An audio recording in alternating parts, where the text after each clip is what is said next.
sasabihin ko sa vlog ko. Nandito ako sa marketplace ngayon. And meron akong bibili para sa jowa ko. And random things na kailangan ko sa bahay. Hindi ko alam kung bakit i-vlog ko pa rin. For entertainment.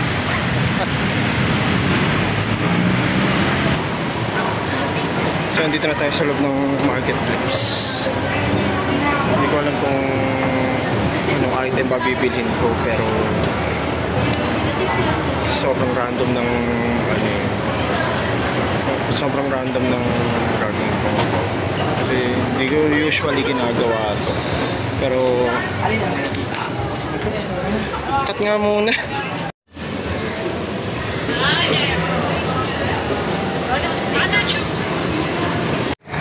So ang plano kasi is bibilan ko siya ng singsing. Pero wala akong maisip na anong klaseng singsing. So kung bibili pa ako, may singsing na siya eh. Pero parang gusto kong palitan eh. So, mag-iikot-ikot muna tayo dito sa marketplace saglit. Hanggang sa makahanap ako ng bibilin ko talaga. So, ayun nga. Everything comes according to plan. Nakabili na ako ng singsing. Worth 100. Tapos next up, isusunduin ko na lang siya. Then maybe siguro kumain na lang kami sa labas. Hindi ko rin talaga alam. Hindi planado tong gagawin kong to. Sobrang random. Although planado ko naman siya kanina. Kasi pag-isip ko ng umaga, sabi ko, bibili ako ng singsing. Kakain kami sa labas. Then, habang naliligo ako, random na nang naiisip ko na what if hindi niya magustuhan yung gagawin ko? What if ito ganyan? So, well, at least I tried, diba? Bumili ako ng singsing, kakain kami sa labas. After nun, hatid sa bahay. Ganun na.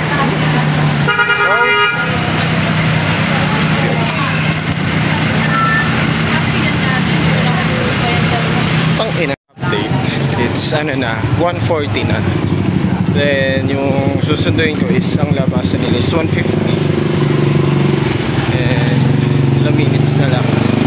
Nanlayo ko pa sa pupuntahan ko.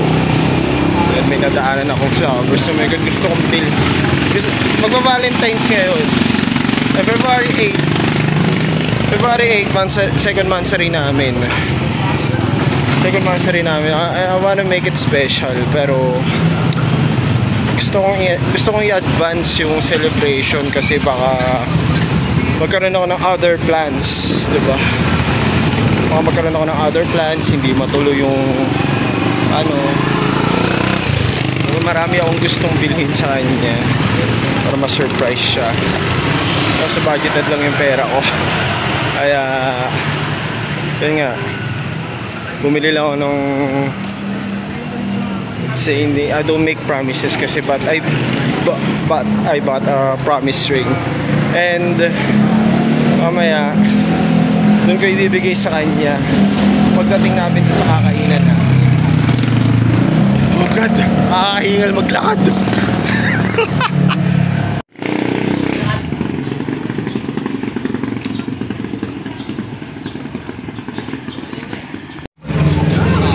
So another story.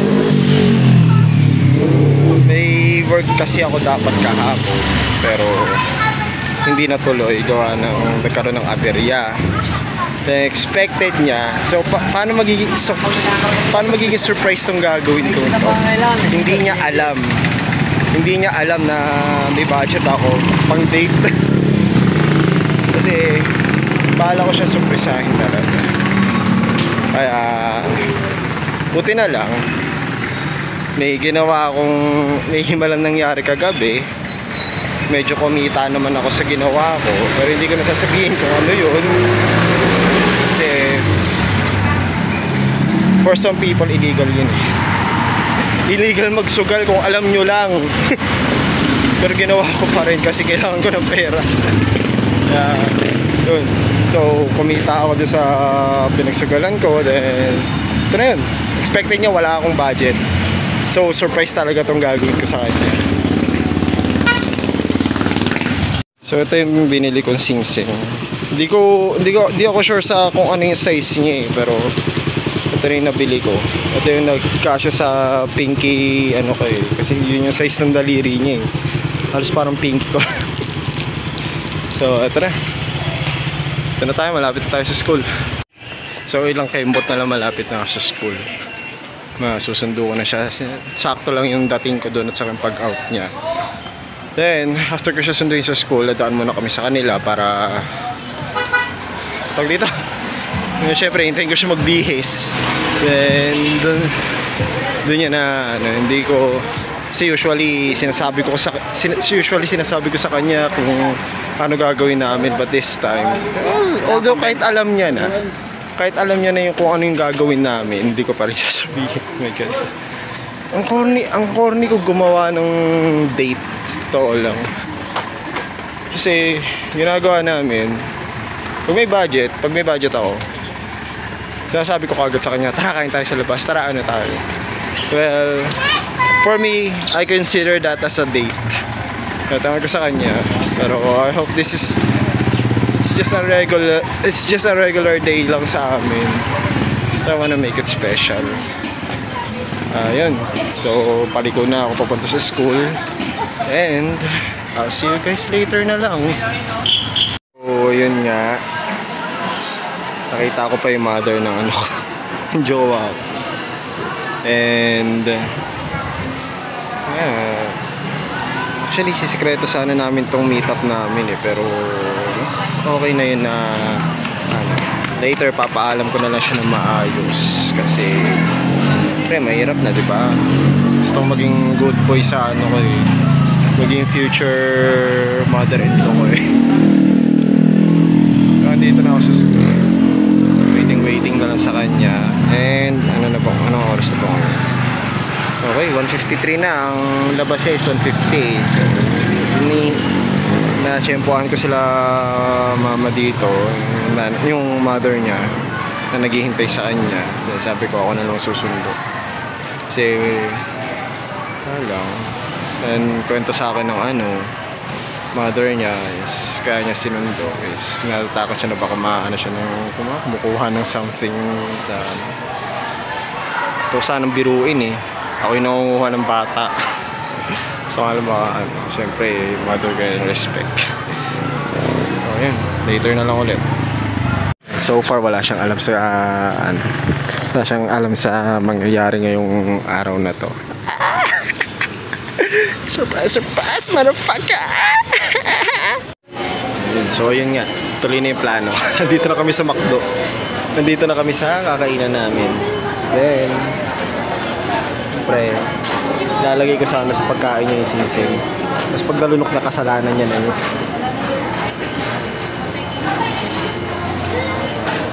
Wala siyang idea sa buong oras na naglalakad kami. Turo siya ng turo. Kunwari wala akong pera.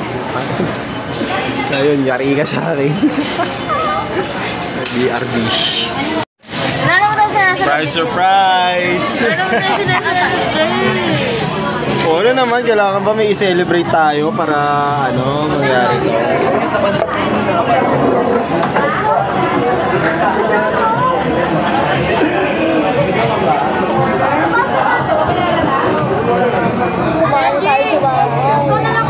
Tapos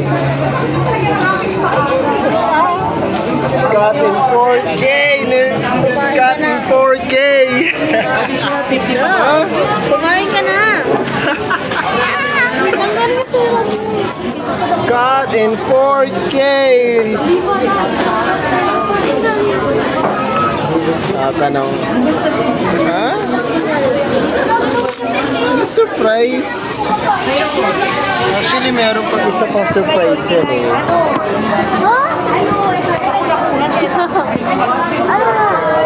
Wala kasi yung phone holder, langya. Ba yan? Sana hindi malaglag. Huwag ka malalaglag sa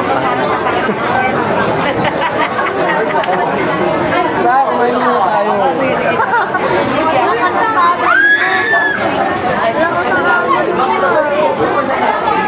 Cut in 4K! Motherfucker!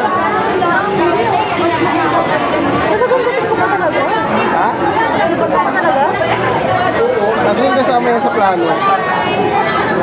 Ano nga sana dapat hindi na tayo makain sa inyo eh. Kaso baka mahalata mo ako.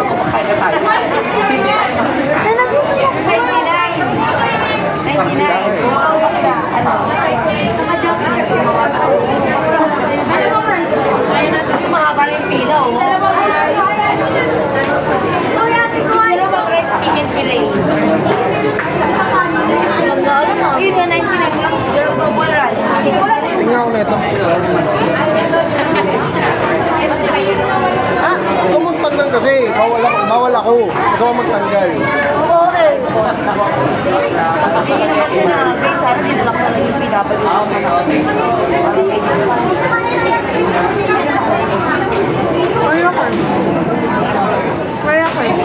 Ina.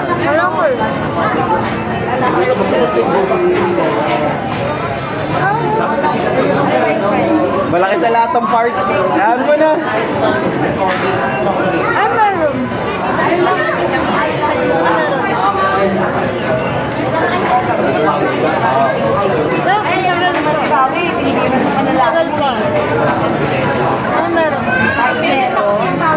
Gusto lang ka tayo. Sabi mo wala pa. Yan nga yung sinasabi ko sa'yo eh, di ba? Pag sinabi ko, hindi matutuloy.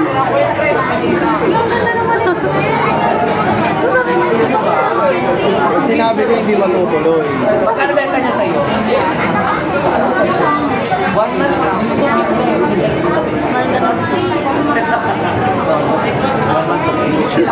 Ano pa ba?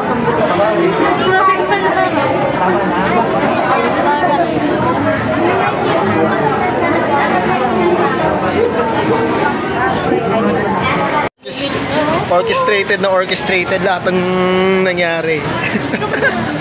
Ha? Hindi. Hindi ka nilalapit. Medyo. Palabas naman na tayo MP. Diba?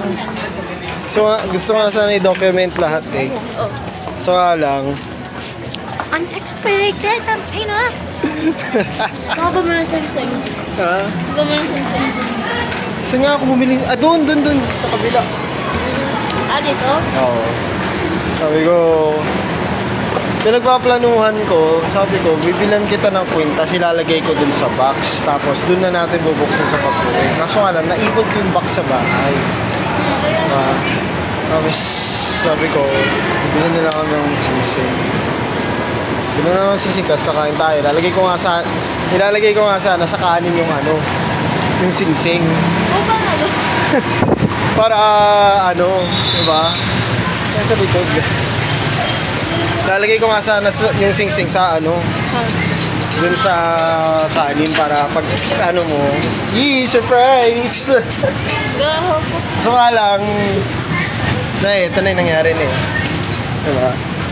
So, ano reaction mo? No! Ano tayo? Malapit na kasi yung Valentine's kaya ginawa ko kasi sa Valentine's kayo lalabas ito. Itong documentary ko. Love you. So happy Valentine's sa inyo sa mga gusto manood na itong video na to. Buwa? Nag-vlog. Saan yun? Saan ba yung di ba dito? Hindi mo, parang ikaw naguguluhan na. So yun lang. Happy Valentine's sa inyo. Sige, tama ka na.